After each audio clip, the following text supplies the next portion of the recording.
Afternoon, everyone, and thanks for joining in, all our panelists. Nice to see you here. Uh, I think this is a very small group in any case and might need very little introduction, but I will only preface by saying that as much as there was excitement for the COP to take place, there was equal excitement for it to end as well. And just the fact that the hours that it was ending, while there were many items to discuss, and as it is at a lot of these diplomatic meetings, none of the outcomes is unidirectional and it remains multidimensional. There were many dimensions to what happened at this COP as well. It started with having two big highlights, so to speak, keeping 1.5 degrees alive and consigning coal to history. And in the end, the consigning coal to history part somewhere sneaked in and became the highlight of what was eventually discussed. This is not a briefing to discuss the outcomes of COP26 in and of itself.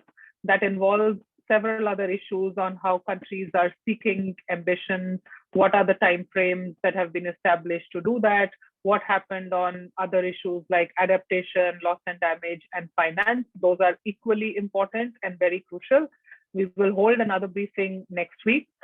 But let me admit that given the diplomatic fiasco over the understanding or misunderstanding of what the coal language means, does it mean countries like India and China have more room for coal?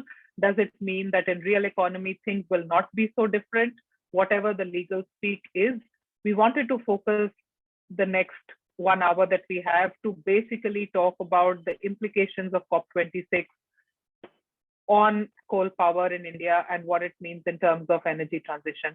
Pretty much, I think that is what we would like to get out of this panel, and which is why the selection of speakers who are going to be present today and share their insights on what they feel has changed, or if nothing has changed, given the context that we are operating in.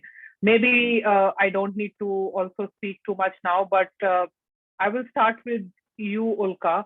Given that there is so much that has happened on this coal and climate diplomacy over the last 1 week or so, it seems like, and we've spoken about this, that India ended up in a diplomatic situation, which is maybe good to get, but probably it wasn't looking for it, given that it started with such a high profile announcement. And the first of the media outputs that we have, a lot of the coverage was mostly about India watering down the language, India responsible for a weak deal on coal and so forth. And what, in your view, do you think happened? And in addition to that, what do you think it specifically means to phase down and phase out? Would you like to talk about it in terms of the Indian context in specific? Thank you, Aditya, and thank you for inviting me to speak today. I wasn't in Glasgow. I was avidly watching all the webcasts on YouTube, watching all the drama of the last few hours in particular. And certainly there's been a lot of media interest, Western media in particular, on what this means. And I think it's very important that all of us who are Indian experts should share our insights. It's not a simple issue. India's developmental challenges, climate change strategy cannot be reduced to one number, which is coal.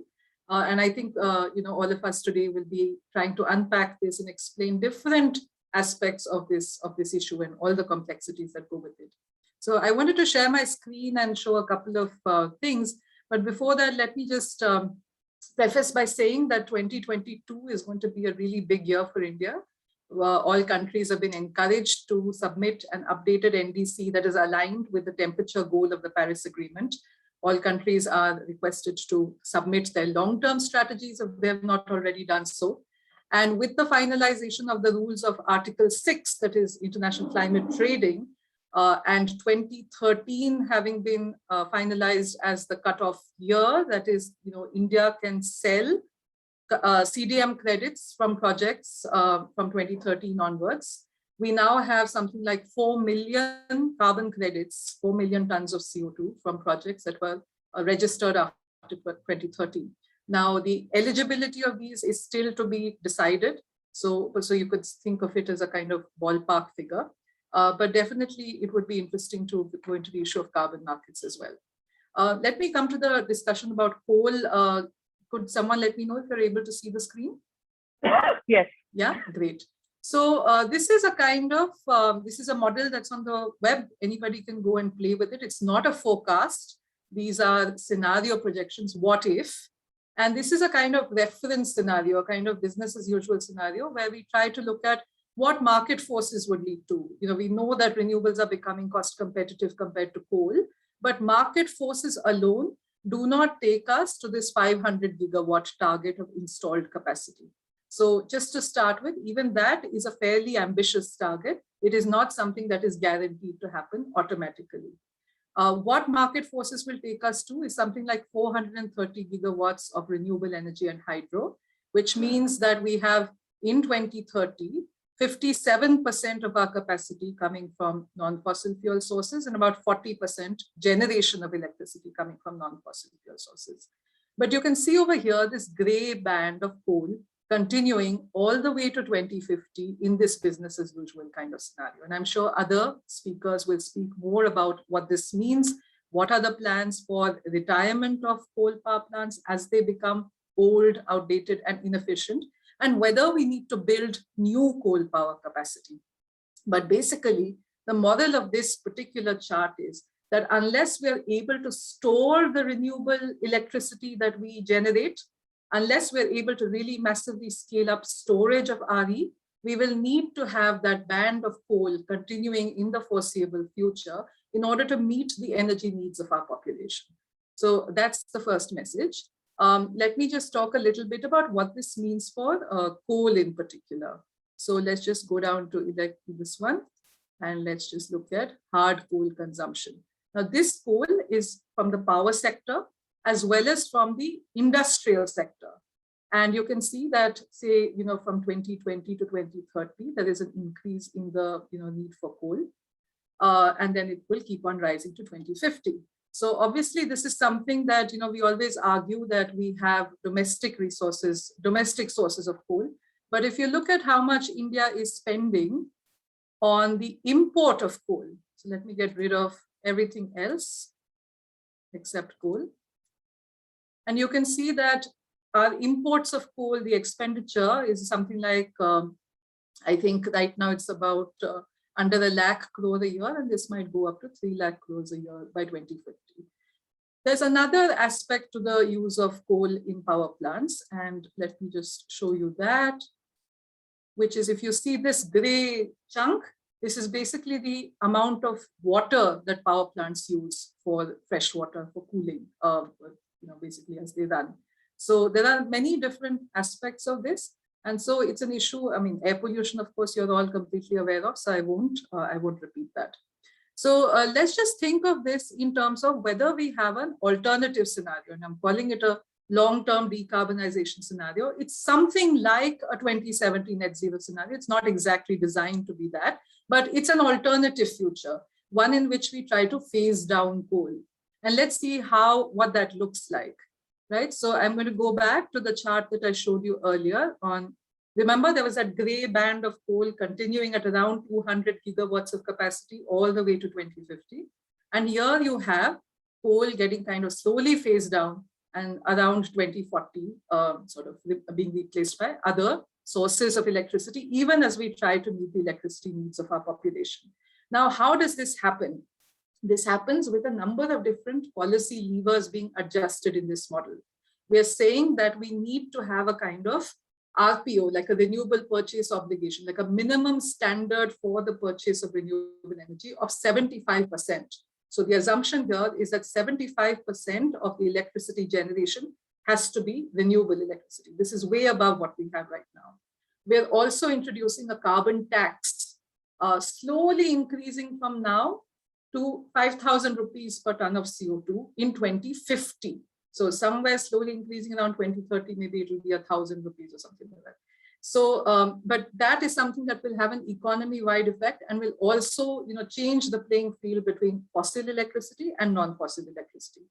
We also have standards in it for electric vehicles, for energy efficiency, for material efficiency in industry. And so it is not simply a matter of shutting down coal power plants. It is actually a number of market-based and regulatory instruments that will play out throughout various sectors of the Indian economy, because the bottom line is that the growing energy needs of the Indian population need to be met. And the other important point to remember is that in the growing electrification of the Indian economy lies the key to decarbonization.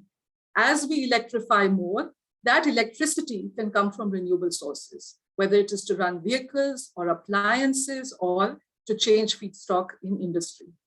So electrification, even though it increases, should not be seen as a threat, but as an opportunity to decarbonization. Let me just end with a couple of counterparts to the graphs that I showed you earlier. This is the difference. The black is how much coal in millions of metric tons we would consume in the business as usual scenario.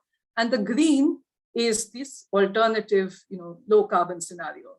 And you can see it doesn't go down to zero because it's not easy to phase out coal from industry, though it is possible with strong policies to phase out coal in the power sector.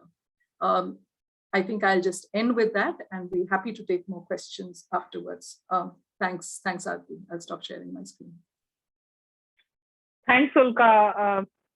Very useful. I think among many other things that you said, you also said that it's not just about shutting coal power plants, but it's to have a lot of regulation, a lot of proper policy levers, and in the end, it will take many things to get where we want to get. But as we saw, the way the outcomes of the COP just got diversified towards just one change in phrase and how much it can make or break the climate ambition of the world. Clearly, it was misguided, and in some sense, that's how a diplomatic process has to end. It has to look for some winners and losers, and maybe we ended getting up stuck in that situation over there. I think it will be useful to come back to how your scenarios look in 2070 with India's net zero targets, etc., or how all of this will also look, just because it's not about getting one thing right and it's a lot of things, but let's come back to it. Maybe Sunil,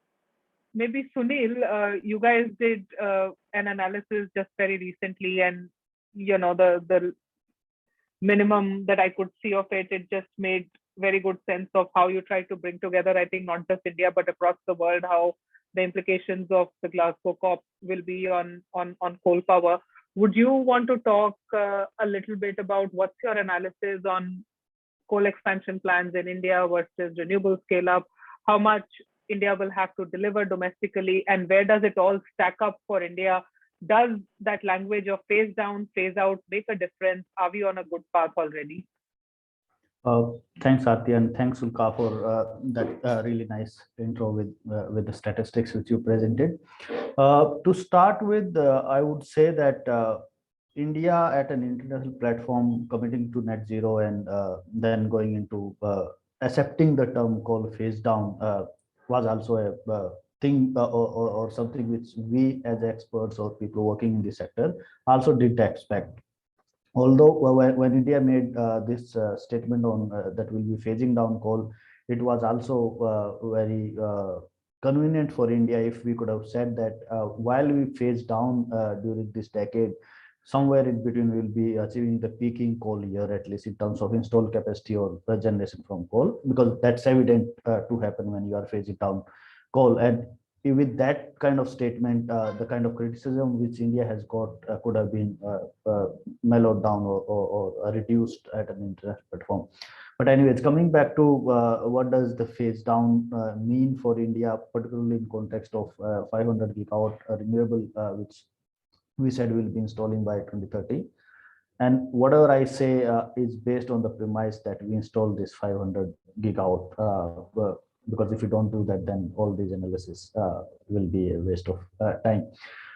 We did this analysis, and under this analysis, what we found out was that in India, if we install this 500 gigawatt of renewable energy and taking into consideration the capacity utilization factor or efficiency of the solar and wind-based power generation right now, which we know for sure is going to increase in future, but we have not taken that efficiency increment into consideration. And without that, this analysis is a bit on the conservative side. And even in the conservative analysis, we have found that in 29 or 30 will be generating the same amount of electricity from coal which we are generating right now, which technically means that over next few years, when the demand in electricity consumption grows, there will be, because we are right now not that stage where renewable can fulfill all the increase in demand. So over next coming 3 to 4 years or 5 years, there will be an increase in coal consumption. And similarly, there are lots of power plants which are in the under construction, advanced under construction phase. Those will come online, and that will increase the installed capacity as well. But as we approach the mid of the decade, around 2025, what will happen is the rate of retirement of the power plants, because we also have to, at least according to government's own estimates, we have about 45 gigawatt of capacity which is identified to be retired by 27 2018 27 or 28, and we, apart from that, we have about 55 gigawatt of capacity which is under construction or in pipeline. 34 of that is in active under construction. So taking all those numbers together, we see that it will be around 2025 when we'll achieve the peak installed capacity, and after that there will be decline, a slight decline or plateauing of the installed capacity in India, and that's the phase down which we understand what's going to happen in India. Along with the installed capacity plateauing or being constant or reducing after 2025, what we also see with the kind of demand growth, which we assume to be 4.6% based on the last 5 years estimates, the total demand is going to be much less than what has been anticipated by the government through electric power surveys and other estimates, because that's always been our last 2 or 3 attempts have always been on the upper side, and we have failed in understanding the real demand of the country. And that's why we have based our analysis on the actual demand growth, and based on that, the kind of numbers we get, those numbers say that our total generation from coal-based power plants will steadily increase till 2026 or 27, and that will be the peak coal generation year, after which there will be a steady decrease in the power generation from coal-based power plant, provided this 500 gigawatt electricity comes online, and that will reduce, bringing the coal power generation to the same levels which we have in 2020-21. That's again another statement saying that there is a phase down of coal in the overall share of electricity generation, as well as in terms of installed capacity. So these are the two overarching numbers which we can think of, and which indicates directly towards what the phase down term means for India. But also we can extrapolate it for the coal mining sector, and that's an analysis which we still have to work on, which will ultimately also tell us that if we go on expanding or auctioning new mines the way we have been doing over last 2 years, we'll end up creating non-performing assets or stranded assets in the mining sector, similar to what we have been doing, we have done over last 1 decade in the power generation sector. And that's why it is very, very important for India to now come back to the national context, bring a bit of regulatory clarity, come up with strong policy statements and directions, so that the investors in the energy sector can sense that it's time for India to say it out loud and send this signal to the investors that if anybody is going to invest in new coal or installing new coal-based power plants or opening up new coal mines, the money is not going to give them the kind of returns which they are expecting, and it might end up being a stranded asset, because we all have limited money. And I assume that there will be speakers on this call who will speak about the financial obligations or understanding of what does this coal phase down mean, and how does our limited finances are used to ascertain that we are on the right path and we are not wasting the public money or the finances.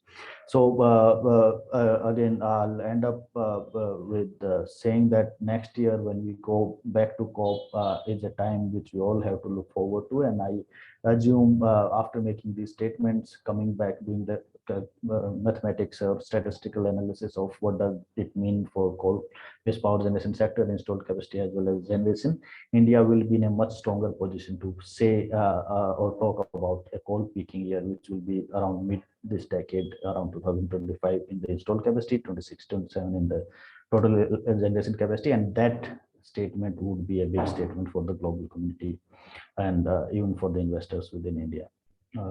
Thank you very much. If there is any specific question, I'll be happy to talk about it. Thanks, Sunil. I'm also just trying to go back to what we initially wanted to focus this conversation on, and you've addressed most of it.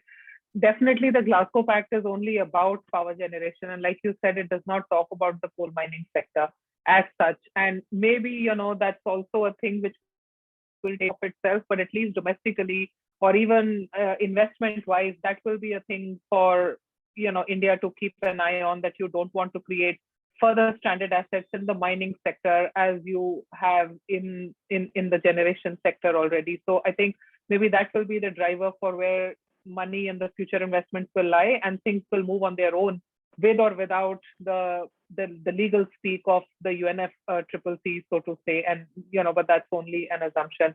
What you also said about we will achieve our peak generation through coal in 2025 and will begin from there on, already feels that it's even ambitious as compared to China, for example, who do still have a lot of room before they could peak, and they still haven't declared a date. It's well below before 2030, as I understand, but it could be any time thereabout. But it still gives them time to increase coal production if they want. And given their NDCs are also not aligned to 1.5, and it's that big discussion on whether what India is doing already is aligned to 1.5. And the way we understand is that even given the coal phase out language, it is still in alignment with 1.5 goals if it were to get net zero by 2070. Is that the right interpretation as well? And Ulka, feel free to correct if I'm not saying this correctly, that given that we are sticking with the coal phase out language and we have a net zero 2070 target, it will still be in line with well below 2 degrees or even 1.5. And to that extent, we have not really weakened ambition, so to speak. Is that right, or that's not right to say? I could take a stab at that, but I think it's not so easy to do a one-on-one kind of comparison. But for me, sorry, that's the pressure cooker going off. But for me, it's very simple. If you look at the IPCC 1.5 degrees Celsius report, and it gives a time range for net zero CO2. It says, I think, something like 2065 to 2080 for 2 degrees Celsius, and something like 2045 to 2055 for 1.5 degrees Celsius. So that's where we have to look at India's net zero target in the context of this possible spread, which gives room for differentiation between developed and developing countries, so that globally as a whole, we reach 1.5 degrees Celsius or 2 degrees Celsius. In terms of, the actual emissions, this particular 2030 target, if you take all the first three together, which is 500 gigawatts of RE capacity being built, 50% of renewable energy, say, even if we take it as capacity, we don't interpret it as generation, we don't interpret it as energy. Right now, RE itself is 26%. To take that share to 50% is pretty ambitious. And then you have this third target that effectively acts as a cap, which is we will reduce 1 billion tons of CO2 cumulatively between now and 2030. So you're not allowing for growth of, exponential growth of CO2 emissions.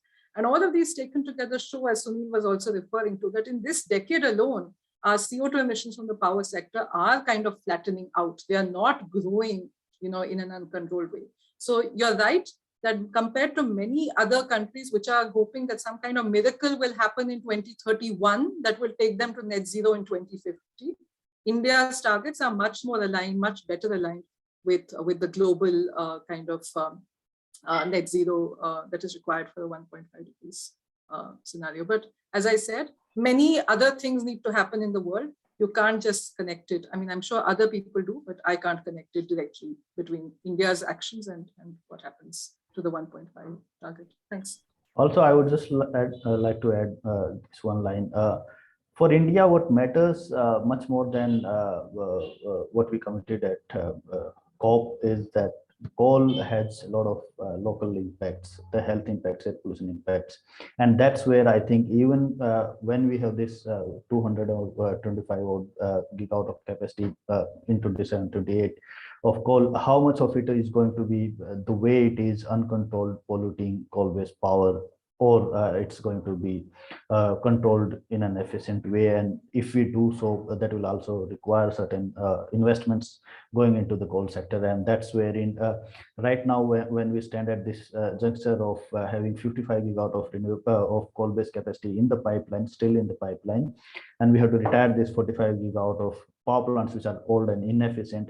How do we balance that, and how do we manage the money in the coal sector itself, whether we put that money as a wasteful resource in building new coal-based power plants, or cleaning up our acts from the old inefficient power plants or already existing power plants. So even if the chunk of money which is going to go into the coal sector, there needs to be a very clear distinction made whether that goes into the wasteful resources of building new coal-based power plants or cleaning up the acts of operational coal-based power plants. And that's where I think it's the finances which will drive most of the changes, and which will also ensure we go and install 500 gigawatt of renewable energy, because that's what's limiting in India, and that's what even PM Modi also spoke about when he was talking that it's the financial assistance which has to come from the world, which will help transition us as well as many other countries in a faster and efficient way. Thanks, Sunil. Makes sense. I mean, whether money is going into cleaning up or building new, I think one thing is clear that, or whether we take a language which is phase down or phase out, one thing is clear that it definitely means no additional coal, even given all the renewable scenarios. And that, I think, in and of itself is important. And simply because the way the COP ended and there was widespread coverage of how India's intervention brought tears into the eyes of UK presidency. Sorry to add drama to it, but that's what happened. And then the whole political and diplomatic situation where US and China also supported that stance, and that's what came out, that it wasn't in the interest of a lot of developing countries to look at a phase down of fossil fuels, which was India's original proposal, which would have included oil and gas. So the settlement is with coal. But even then, with the way this discussion is going, it pretty much feels at the moment that there is so much that is happening domestically, so much that we've committed ourselves to just good renewable targets, that even if we put the right policy levers and we bring in the right investment, we will still emerge in a good spot in the next 10 years, no matter how much else you can kick the can down the road and look at targets which are 2060 and 2070 and be happy about them right now. But, you both spoke about finance. So maybe right now we can ask you, Vibhuti, to talk a little bit on what is, like, have you done any new analysis on what is needed in the form of global or international support for accelerated phase down of coal? We know that US tried a couple of times. Senator John Kerry was in town twice. They were talking about additional support for clean energy transition. Has there been any movement on that? Will progress on everything that we've discussed so far hinge on that? Or anything that you would like to just say in terms of specific numbers and figures, especially as not a lot of it will come from this kind of a multilateral process, but a lot of it will be needed. Yes, so just to begin, I think, yes, the COP26 kind of started with a bang, which clearly demonstrated India's intent to kind of decarbonize and reduce the carbon emissions. But in terms of, the financial implication, so what we have seen, if you just look at India's numbers, so the analysis we did was based on IEA's sustainable development scenario and not the net zero scenario, which kind of was announced very recently. So if we look at IEA sustainable development scenario, so far India has been investing about or attracting investments to the extent of $40 billion US, which includes renewable energy as well as RE grid integration, whether it's transmission and distribution network expansion as well. But if you really have to move to a pathway which kind of aligns with IEA's sustainable development scenario, the amount of investment that is required is to the extent of $110 billion US. So we are clearly kind of short of, more than twice of investment that needs to come in order to achieve sustainable development scenario. But if we really have to move to a pathway of a net zero, that investment requirement becomes almost threefold of what we are doing it in the current context, because the capacity deployment has to increase again more than probably 3 times of the renewable energy deployment that we are currently witnessing, which is to the extent of 2022 has been a exceptionally good year if you compare the renewable energy deployment in the last 2-3 years. So in the first 7 months itself, we had more than $10 billion US of investment into renewable energy alone, which was clearly more than what we saw to the extent of 6.4 billion last year. And in 2019, it was to the tune of $8.4 billion US. So definitely we are seeing increasing investment into renewable energy space, but clearly it is far short of what is required for India to achieve its, as I said, sustainable development scenario is still a path lower than what we really have to kind of do in order to enhance our ambition to net zero. So this is the kind of investments that we are talking about. And that is why I believe India has been rightly asking for, climate justice in the form of developed countries kind of reaching the trust with support of finance, which they kind of have fallen well short of, because they did committed to US $100 billion commitment by the year 2020, which was agreed at the 16th COP in 2010 and kind of reiterated and extended to 2025 at COP21. So it was kind of a central element of the Paris Agreement, but unfortunately it kind of got diluted with this whole thing of phase out versus phase down kind of a discussion. And the ask or the demand from the developing countries to ensure the climate finance commitment from the developed world has kind of fallen short of, because clearly if you really have to up your climate ambitions, and this $100 billion US was the kind of investment that did not kind of comply to 1.5 degree scenario or to the net zero scenario. So the amount of investment that is required is immense. One of the studies did kind of calculated it to the extent of that the developing countries will need US $5.9 trillion up to 2030. And India alone would need more than $1 trillion US in order to achieve the ambitions that it has set out, to achieve its 500 gigawatt, or in order to reduce its carbon emissions by 2030. So that is the gap that we are talking about, in terms of what needs to be done, what's actually happening, and that gap is immense. And that's where we just don't need only support in the form of debt or equity, but we really need support in the form of concessional loans as well. As well as private capital will have to again play a key role in enabling or enhancing this investment requirement gap. Right. And, the lesser said about how the 100 billion has remained elusive, the better it is. Maybe it will remain elusive forever, and there will be different ways in which finance will come.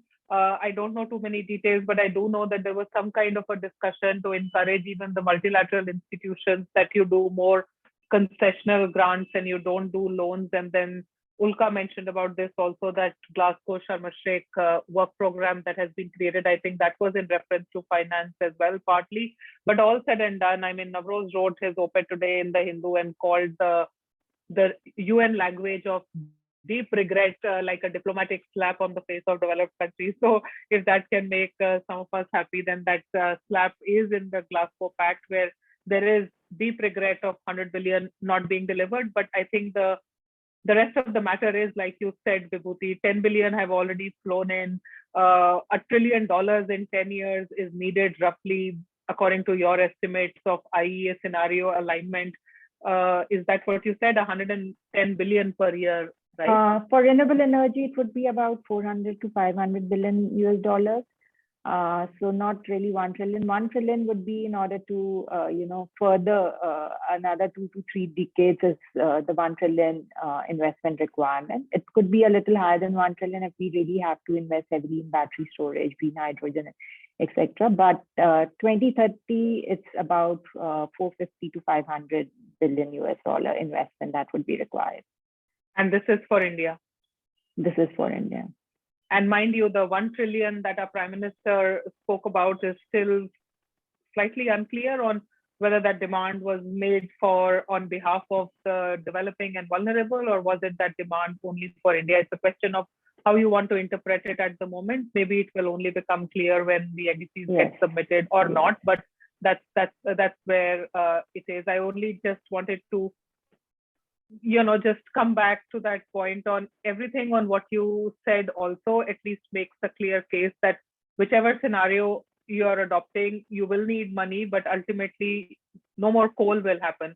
So, that point on phase down versus phase out, increasingly based on what each one of you is saying, is becoming more and more redundant, if that is right.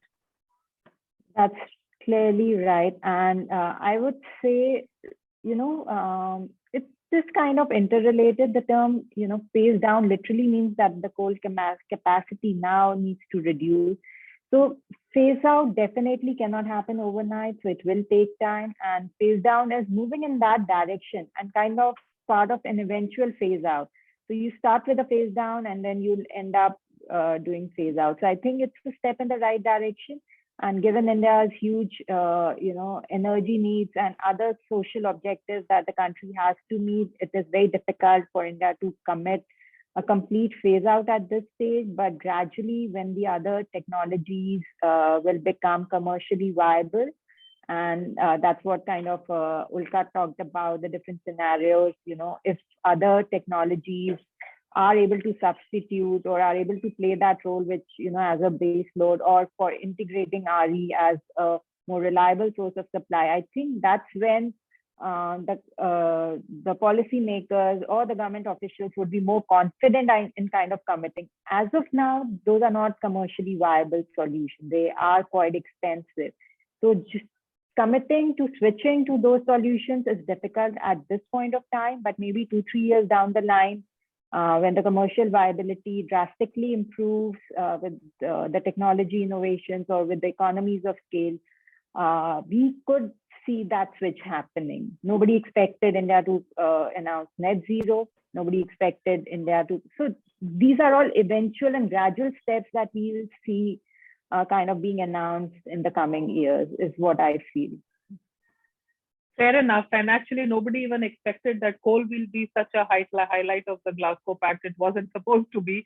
It was supposed to deliver on the architecture of the Paris Agreement. It was supposed to talk about finance, and essentially, there is very less to talk about. So it makes for a good storytelling to also talk about something which will gather international attention.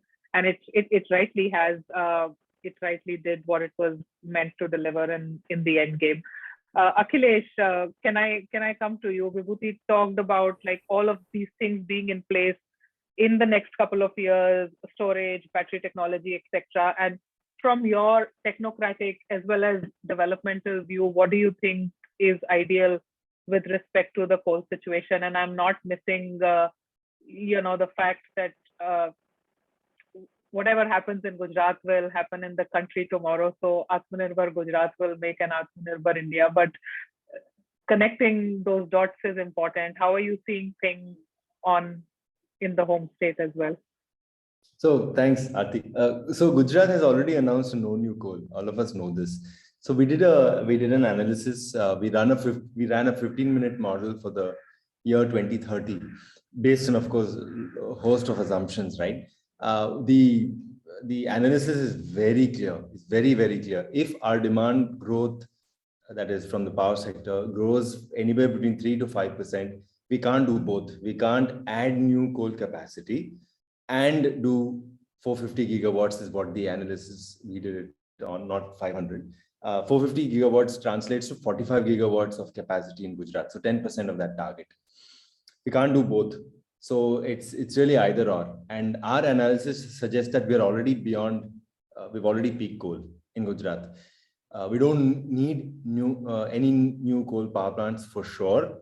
And the best part of it is we can also embark on an accelerated transition. I would, I would make the claim that we should in fact go for an accelerated transition because, or if not, the plant load factors of these coal power plants are going to remain, our analysis show anywhere between 38 to 42% in the year 2030. That's just, it's really unviable. So I think politically speaking, phase out, phase down is all fine. I mean, but if you really see this energy transition is underway in India, and especially for an industrialized state like Gujarat, we just don't need any new coal. Importantly, economics don't make sense. Given the constraints of the distribution company, we're able to procure renewable energy less than 3 rupees. And Gujarat, we're just commissioning our first battery systems, right? 30, 40, 50 megawatt hour of batteries. And the levelized cost over 25 years of a lithium ion chemistry based battery is 3.91 rupees per kilowatt hour. So this is for what is known as an RTC power, round the clock power. So already we are looking at prices lower than coal. So coal is at 4.5 to 5, not the UMPPs, the Adanis and the Tatas, which are far cheaper. I agree, but it's far cheaper. What people I think often misunderstand while making these economic calculations, people don't look at fixed costs. They only compare the variable cost of renewable energy at 2.7 or 2.8, whatever that is, under 3, with a coal power plant from a UMPP at 1.8, 1.9 or whatever. They forget the fixed costs. They forget the renewable energy generators don't pay fixed costs. Third is there's something known as the fuel surcharge or the fuel FPPA, it's known as in Gujarat, or FAC in Maharashtra, I think. That they don't consider, that's a pass-through. So it's basically the owners of thermal power plants saying, you know what, we recover our fixed costs no matter what, whether you dispatch us or not, and we go home with the 14-15% returns, and all the risks due to escalations in fuel prices passed on to the end consumers. So if you take a consumer-driven perspective, purely consumer-driven perspective, coal doesn't make sense. Coal just doesn't make sense. So I think this understanding in, at least in the bureaucracy here in Gujarat, and I'm speaking very specifically from here, this is very clearly understood that from an economic perspective, we should not do coal, right? Now, what we did is we broke down coal into 3 buckets. Like if any state in India, if you look at coal, we have coal owned by the government, local government, right? So in Gujarat, it is the G companies, GSEC, right? So we have about 15,000 megawatt of coal, equally distributed in 3 parts. So 33%, 33%, 30%. So that's the GSEC company, the G companies in Gujarat, about 5,000 megawatt. Then we have the private, like the Adanis in the Mundra and the Tatas at Mundra. That's another roughly 5,000 megawatt. And then you have NTPC plants at 5,000 megawatt, right? So that's interesting. So we don't have jurisdiction over NTPC, but NTPC has already embarked on a very aggressive, investment into renewables. Yeah, and it helps that Gurdeep Singh was the CMD in Gujarat in GSEC. So now he's in NTPC, and I think he's very passionate about renewables. So NTPC is very quickly transforming itself into a renewable company. Huge announcement. So this part, the centrally owned plants in Gujarat, apportioned to Gujarat, I should say, so located outside the state in Maharashtra, but the energy is coming or apportioned to Gujarat. That's anyway going to get, in the long term, that's gone. GSEC companies, we did an analysis. Out of the 5,000 megawatt, 2,200 megawatt are over 30 years of age. So if you take 40 years, which is a typical sort of PPA period, within FY 30, 2,000 plus megawatt is anyway going to be retired on time. So the key question is, can we, accelerate the retirement? The answer is yes, we should. Otherwise, we'll end up with plant load factors well below 40%, which is not in anyone's interest. So just to sort of sum that up, I think we've already embarked on that. It's the deep decarbonization, especially in the energy sector in Gujarat. I'm not speaking about other states. In Gujarat, this is already happening. Finally, on the consumer side, companies like Reliance and various other companies are announcing net zero targets well before 2070. Keep that in mind. And our what we call is sales migration is just a technical, it's a fancy word of saying that consumers above 1 megawatt procuring their own energy through wind and solar. This in Gujarat is growing by 18 to 22% per year. So we are losing, we as in DISCOMs are losing these high value consumers of the grid. And all this open access that's happening is renewable open access. So decarbonization there is anyway happening. So we are at a very precarious situation where sales is not increasing at the traditional 5%. And if you want to add thermal power plants, it's going to lead to a huge load of problems, especially NPAs in the power sector. So, and I think that ties into what Sunil was also saying. So I think we are, in my view, we're already on deep decarbonization. Politically, we might want to posture it to, as Vibhuti was saying, in order to, bargain for better financing, grants, so and so. And I think that needs to be done. But behind the scenes, very quietly, we are seeing that, it's already happening. And I think that's the good news. Very interesting. And as always, you've quite hit the nail on the head. And, the kind of ambition you've spoken about is quite evident that there is much that is happening in the real world. Maybe the diplomatic relationships have to deal with the things quite differently. But that said, also, what was not a good outcome of this is how India, and we can discuss it at some other time, not right now, India really put forward its stance, talking also about the vulnerable nations, about the least developed, and speaking for them at the COP. And the way the entire diplomatic language ended on whole, it made it look as if India was not supporting the vulnerables, the way you had all the, the least developed countries making intervention. And that was just, I think, an unnecessary and an avoidable situation that we will have to live with. But in the end, at least everything of what you have said, I think, is far more progressive and far more forward-looking than one would imagine. But I guess that's also for one of the most industrialized states. What does it mean for the coal-bearing states? How will it look for some other states like UP, Bihar, etc.? Also, I think is a separate conversation, because Gujarat has also been among the first to embark on such massive renewable plans, even much before the big targets were given out. So, the things from your side are quite different, but maybe they are also quite difficult for some of the other states to undertake that. And when you fight as a country, there are a few things that you have to pick up the fight for. Aditya, I'll come to you. And maybe, I know there is less time left, and I only wanted to just request the participants that if you do have questions, and if you do have questions and there is interest, then please stay back for about 10-15 minutes. We might not be able to finish at 4, but we will do this one round. Aditya, please also share any analysis that you can have, or anything that you have done which also speaks to how the coal phase out or phase down doesn't really matter. And if you want to explain the technical details of it, feel free. Yeah, absolutely. Thank you so much, Aarti. I'll try to be quick so that we have enough time for question and answers.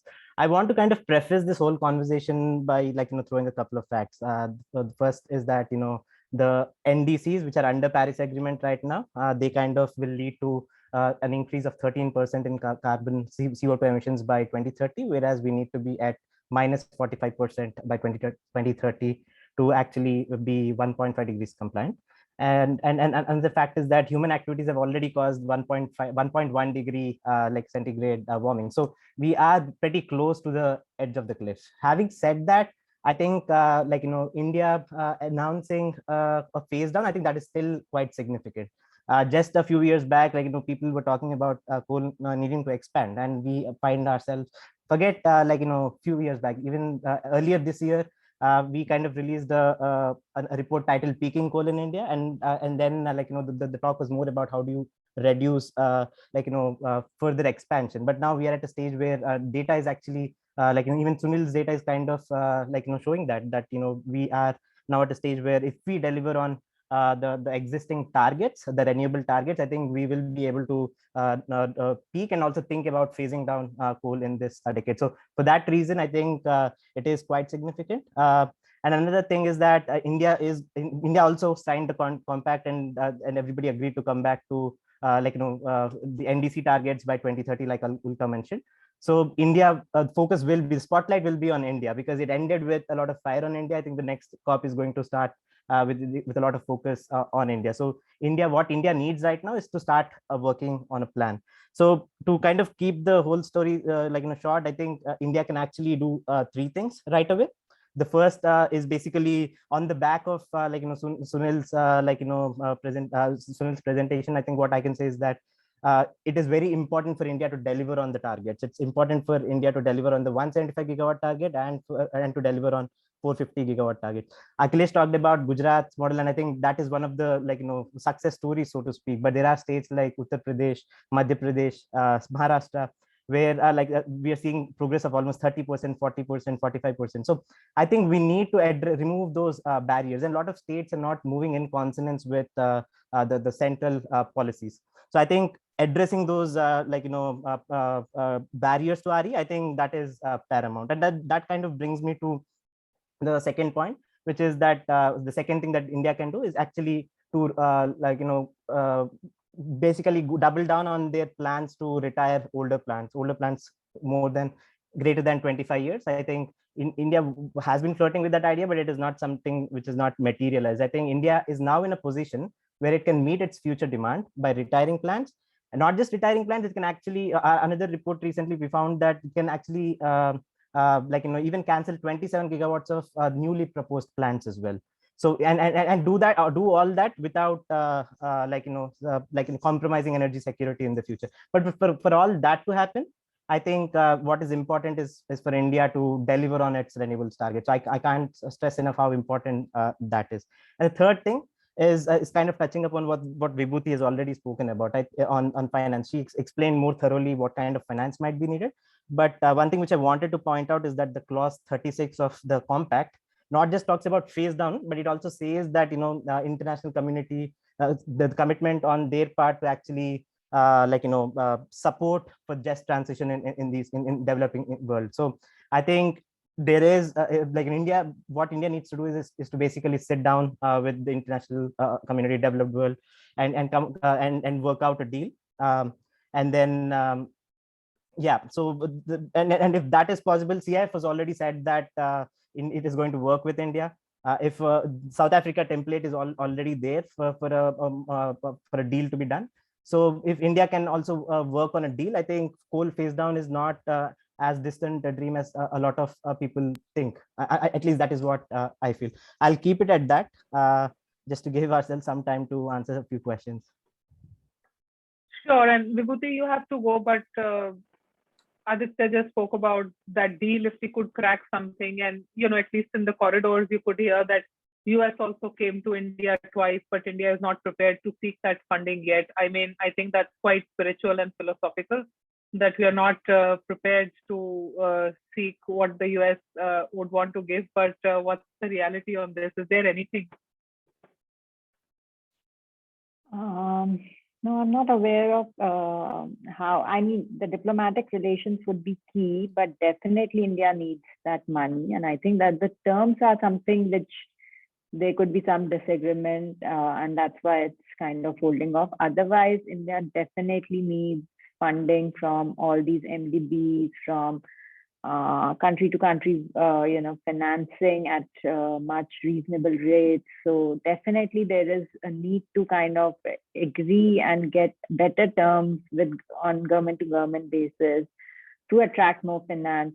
But in addition, I think now with renewable energy kind of being commercially viable, so there is huge interest from a lot of financial institutions, given that they already have now big surplus available to them, because now that they have announced coal exit or oil and gas exit policy, so they wouldn't have to invest that money in these cleaner energy technologies. So I think there is a big pool of money that is available now, and definitely all the Indian players and the developers can tap that market on their own without having to wait for how US and India government talk to each other and kind of agree on those terms. So there is a big pool of money that is available for Indian developers to tap. Okay, thanks. I have two questions from the participants here, but I only wanted to check if anybody would like to have the mic and make a comment, ask a question. In the chat, I think we've tried to answer most of the questions. I don't see any question unanswered. There is one on the impact of coal phase out on direct employment, and the number of jobs created by RE will cater to the loss of jobs that will happen because of phase out. Maybe we can address Sunil, short answer. So just very briefly, so irrespective of whether the RE expansion happens or not, over last few years, the number of jobs in coal are shrinking by at least 5%. And till now, nobody has spoken about just transition for those people who have been laid off over last decade or so. Not to say that just transition discussion shouldn't come into, but I think renewable energy deployment will be much more helpful in providing for jobs for these people who have been laid off in past, as well as will be laid off irrespective of whether RE grows or not, because CIL or any particularly these commercial coal mining companies are going for mechanization, and because of that mechanization, people in inefficient mining or manual mines have been laid off and will be laid off. So that will go on irrespective. Renewable energy can only help in providing jobs for these people. It will never reduce jobs for coal sector. Right, and I see Ulka has shared something on chat, which is mostly like an analysis across 4 developing countries, possibly on how things will look in terms of jobs, and several other, no, something else. Okay. No, this is not on jobs, this is on finance, okay. A couple of other things. But on jobs, I think it's quite clear that, our modeling shows that jobs can be created in a number of sectors, not just renewable energy, but really across the board as this electrification increases. However, it depends on a lot of policies, and the regional disparities will have to be managed for. So really, we need to see the next 10, 20 years. I think one of the other panelists also said, to plan a good transition. And the success of the transition in the renewable energy sector will really determine the success of the transition in the coal sector. So they're going to be going parallel to each other. But definitely, we are not talking about shutting things down overnight. We're talking about people who are currently in coal jobs, in even reaching retirement by the time this coal phase down happens. The point now, as people said, is, do we need to now hire large numbers of new employees in the coal sector who will then be in the middle of their careers around the 2040s? That's really the kind of attrition versus, retirement, all of that we need to think of in terms of people as well, not just in terms of coal power plants. Right, but this is definitely one which deserves a lot of attention, especially as the socially centric dimension is coming into play. It's not going to be a unilateral swap. Kind of jobs that will be lost in coal will not be the kind that will come up in renewables, etc. And definitely, maybe another session with all of you at least. I mean, if I could just add one sentence, Aarti, the way I think about it is, what jobs can we offer the next generation? The children of the coal miners today, what are the jobs, what jobs can we skill them for, say, as they enter the workforce 10 years from now? If we could, include all of that in the transition plan, it would be great. Thanks. Thanks, Vibhuti. I know you have to drop off. Thank you. Urmi, Sorry, I'm seeing your hand now and it has been there for a while. Hello. You can't speak because you're a guest?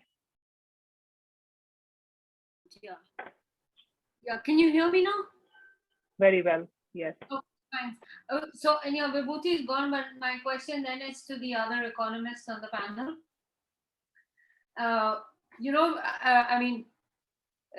Sort of this coal phase out, phase down, I mean, it has its own political momentum, but of course, we are seeing the other side of the story. But I'm more interested in the conversation on effort sharing that will happen in this country. I mean, we are very big about effort sharing in the world, but now we have to start talking about effort sharing within this country.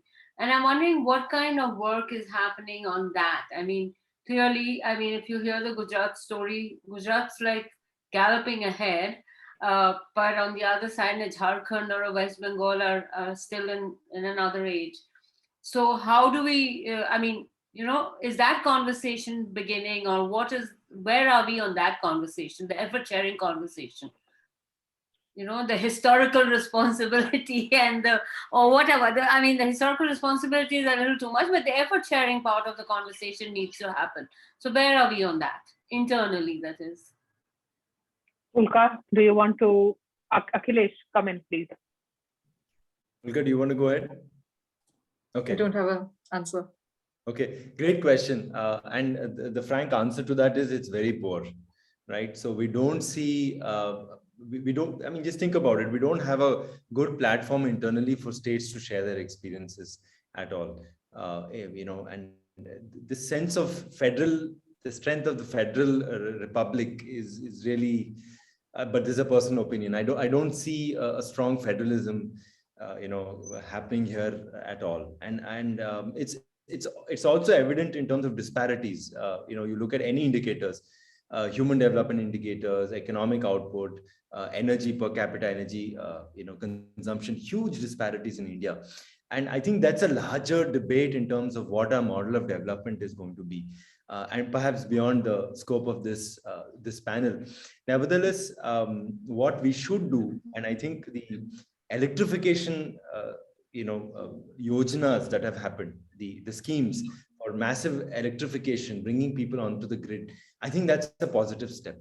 That's the first step, which we haven't seen in rural parts of India, UP, Bihar, etc. But if you had come to Gujarat even 5, 6, 7 years ago, we had already touched electrification of over 98, 99%.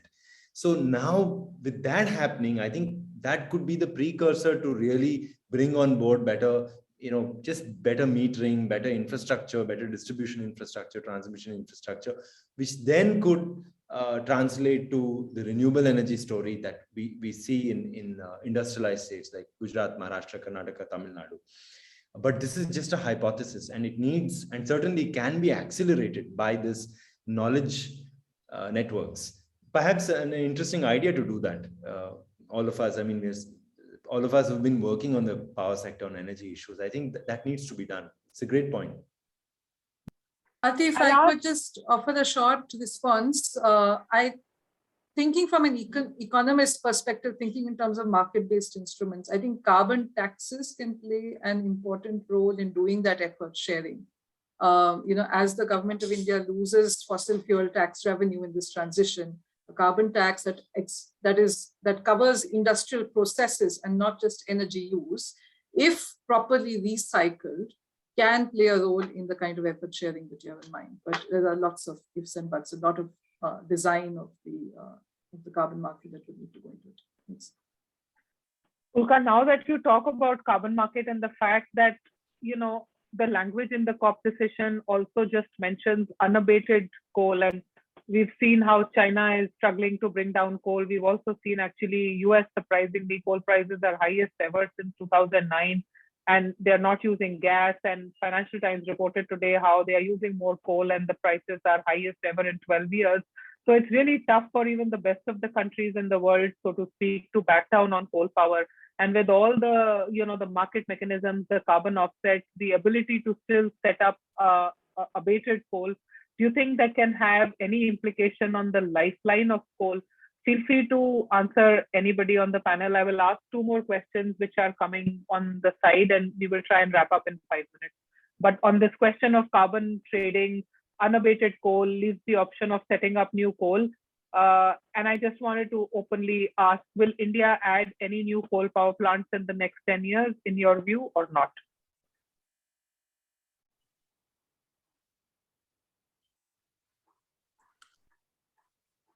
Hello. Hi. Is it an Sorry, open just question? give me 1 second. I'm doing okay. Urmi, you have to mute yourself before you talk on the side. Sorry. It's okay. Is this an open question, Aarti? It is an open question, yes. Okay, effectively, I'll say that in 10 years from now, India's coal capacity should be lesser than what we have today. But that being said, for next couple of years, there will be addition of some coal, and then we'll around mid-decade will peak. And if I may add, I think India is also in a position where like it can actually start thinking about canceling coal plants which are not under construction. Those which have already started construction might be difficult because of all sorts of reasons. But the newer ones, I think they are in a position to now think about it. So I do see it happening middle of the decade.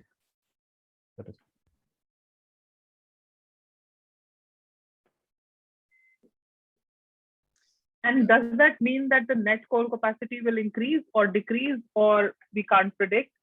And most of you have done modeling and scenario based on 4.5–5% GDP. Will GDP suddenly jump to 7–8% and things will look different and we will have to do more coal? I'm just trying to figure out, because so far all of you have given very rosy pictures of obvious back down, obvious economics at play, obvious renewable surge, etc. Everything is going to be in the future, and is the future certain? Absolutely not. I think there are 2 things which are pretty uncertain at the moment. The way demand is going to grow in the short to mid term, but in the long term, if we kind of go by 4 to 5% like an expected when I'm talking about power demand growth, if it grows by 4 to 5%, and if we hit the renewables target, then we have a chance. I think it is all contingent on these 2 things, and we have work to do. And like Ulka said, I think 2022 is going to be a big year, especially with our 175 gigawatts target. How closer can we get to that target? I think that is going to determine how well we're going to do in Egypt next year this time. Also, Arti, I think an important point is the use of these levers, policy levers. I think Ulka mentioned 2, RPO and carbon tax. The key question is, have they worked in India so far? And they've worked internationally to some extent, but in India, RPOs have really not. Ulka, if you've done the analysis, like even Gujarat, a state like Gujarat, all the discounts in Gujarat have not met their RPOs. And so it appears that the renewable energy capacity addition is happening despite or in spite of RPO regulation, and not a single discom in the history of the RPOs in India has been penalized for not meeting the RPO. This is a categorical statement. So what does it mean for the 2030 scenario, or 2050 or 2070? So can we build and plan for policy levers which are not stick based but carrot based, which is incentive based? And I think the economic argument just makes sense. At under 3 rupees, why would any discom buy 4.5 rupees plus coal power plants? I don't have an answer to this. So jury's out there. Important point, Akhilesh, right at the end, that you need carrot and stick, and the carrot hasn't worked at all so far. So according to what you're saying, basically regulation will work, but something else will prevail, and we are always driven by just what makes sense in the market mechanism scheme of things, and not just good regulation. But I guess that will be the nature of things. I mean, if the EVs market is anything to shed light on, and how you can see the mainstream being quite full with ads of 2-wheelers, and how people are purchasing all of that, I think that's a very clear example of how things will naturally roll when they make economic sense and just better on the pocket. Daman, I saw your hand going up, come down. I'm not sure if it is still up, but feel free to come in if it is. Thanks, Arti. Yeah, very quickly, just a point that sort of came to my mind is that also what Vibhuti said, and a larger point is that nobody expected India to announce net zero. Now that what does that show? It shows a lack of it shows a naivety on our part or something. I mean, the fact is that India was the only major economy that had not committed, so something had to give. And there was Kerry came twice, Sharma came twice, and so on. So it was very clear that there was something in the works and there was a big platform that was being ready to do that. So I think we need to be a little more prepared, because also this figure of 270 didn't come out of thin air. So it had to come up from something. So, we need to be sure and be prepared and stick our necks out and talk about these things. Net zero, I was talking about it the whole of last year. And all the big NGOs in India would not speak about it till Kerry's summit in February. After that, everybody every week was having a seminar on net zero. Okay, so this is the point that we need to be a little more not that diplomatic and stick our necks out to do that and to take a stance. And secondly, there have been these trends that are happening in investments. SEBI has moved to BRSR, which is a fairly complicated form for companies. RBI has joined the NGFS. Okay, this is the network for greening the financial system. So the key levers of the government are moving towards this, and to attract finance, the target had to be, the signal had to go to international investors. And if you hear some of the outcome discussions of COP26 in the international market, especially the Europeans, they are very happy. They're speaking in terms of, this is whole notion of glass half empty, half full. So they think they have got a lot of what they were hoping for, with a clear signal to the finance markets that things are going to move in a certain direction. India had to send out those signals. The key players, SEBI, RBI, are sending out those signals. The 2030 targets are those signals. So where there is now, the idea is how do you tap into it and how do we work on those? And a second point that I wanted to make was on consumption. India had to take the lead also in just transition. We just speak about fair consumption and consumption, but we don't present any figures or any analysis. And this also links to Urmi's point in terms of the disparity within our states and rural and urban and so on. We as civil society, as long as we still exist in the form that we do, need to come up with our analysis and to show that. Thanks. Thanks, Daman. Both fair points. I think the point about intra-country equity is a long-standing one, and a lot of organizations, experts like yourself, have always spoken about it and makes sense. And I think net zero was an idea which took a certain while to take shape. And when it took shape, it immediately became a big monster and ran around the world. And I think India had its own share of getting used to the idea and then suddenly getting excited about it. We are 15 minutes over time. I see there is one question in the chat, and if you allow me, I will take that question, and that's from Sri Akhilesh, and he's asking the point that you made about long-term PPAs can be transferred to RE projects. This will be big in terms of implications. What's this? So can the long-term coal PPAs be transferred to RE? Yeah. Yes, of course. If we ensure that the investors who've invested in these coal power plants are paid off, that is the fixed cost of the remaining lifetime of the power plant are paid off, then yes, we can do it.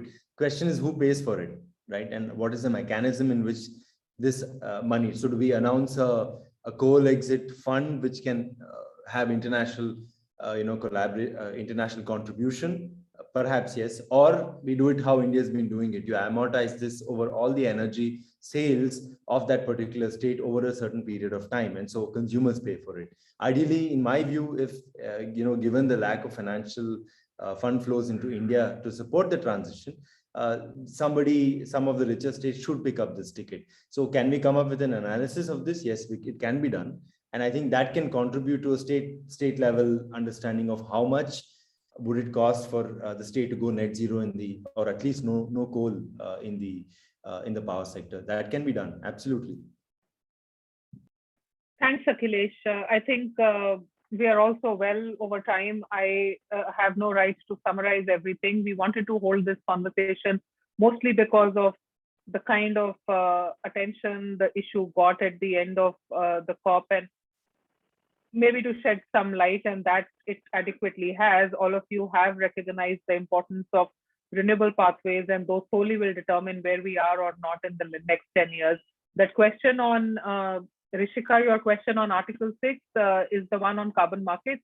I'm afraid we were handling that subject maybe at another briefing, not now. Feel free to get in touch with Sri or myself or anybody else. WRI Chirag was there who was tracking it, but happy to take it offline with you.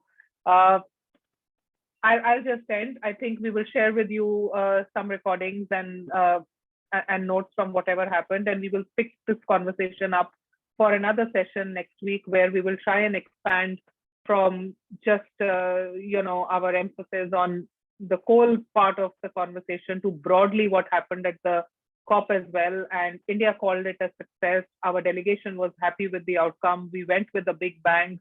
And we came with a slight whimper, but we didn't have to. But let us see how we will balance it in the long run and how things go from here. Thanks very much for joining us. And if there are any further questions, then feel free to always call. Thanks for joining, everyone. Nice to see you here.